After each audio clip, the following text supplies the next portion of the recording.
Hello, everyone. We are working through statistical methods for rates and proportions in Chapter 4. We're going to be looking at section 4.2 in this video, talking about determining sample size when we have two proportions. So let's do an example to work through some of the math and make sure that we can follow what's going on. P2 is going to be proportion 2 at 0.6, P1 proportion 1 at 0.5. Q2 and Q1 are the probability of failure. P bar is going to be the average of the two, and Q bar is the average of the failure rates. So if I want, I can run all of these through, and we can set our alpha level at 0.05. And then alpha over 2 will be 0.025. We're going to use the Q norm function where you give R an area and then you will calculate the z-score. So for a value of 0.05, we get a z-score of 1.96 for z alpha over 2. We can set our beta level to 0.2, the probability of a type 2 error, and calculate our z beta. From our book, we see the formulas for n prime, and it is a function of z alpha over 2, p bar, p1, z beta, and p2. So we can calculate n prime for our specific scenario, which is 387. Rounding up gives us 388. Using n prime, we can then calculate our minimum sample size of 407 rounded up will give us 408. If we have n prime times the absolute value of p2 minus p1 is at least 4, we can use an approximation.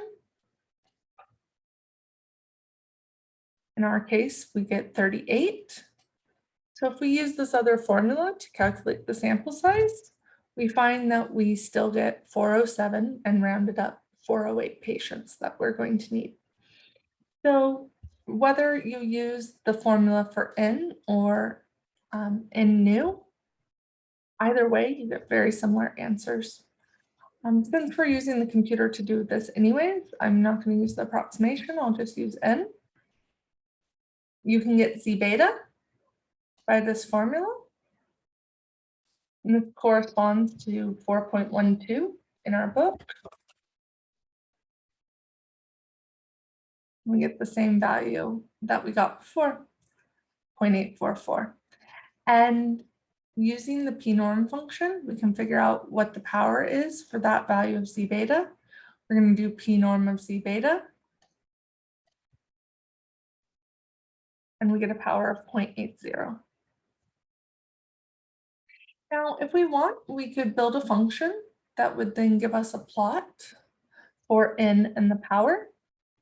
So I'm taking all the work that we done up above and creating my own function to plot this.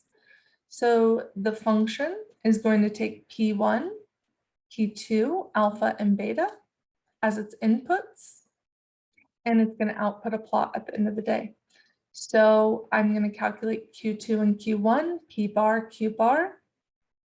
I have a slight typo. That should not be there. Alpha over 2, z alpha over 2, calculate z beta, n prime, n, and then it's going to do a plot. So running this through, it just tells the computer what I want the function get plot to do. And then what I can do is I can say, show me the plot when P1 is 0.6, P2 is 0.5, alpha is 0.05. And I have a lot of beta values all between 0 and 1. By doing this, it'll output the plot.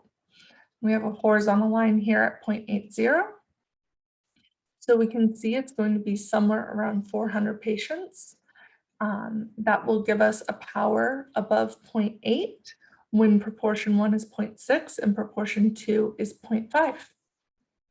So this is a nice way to get the power right away for all the different ends that you could possibly see. Hope you learned a lot in this video, and I'll see you next time.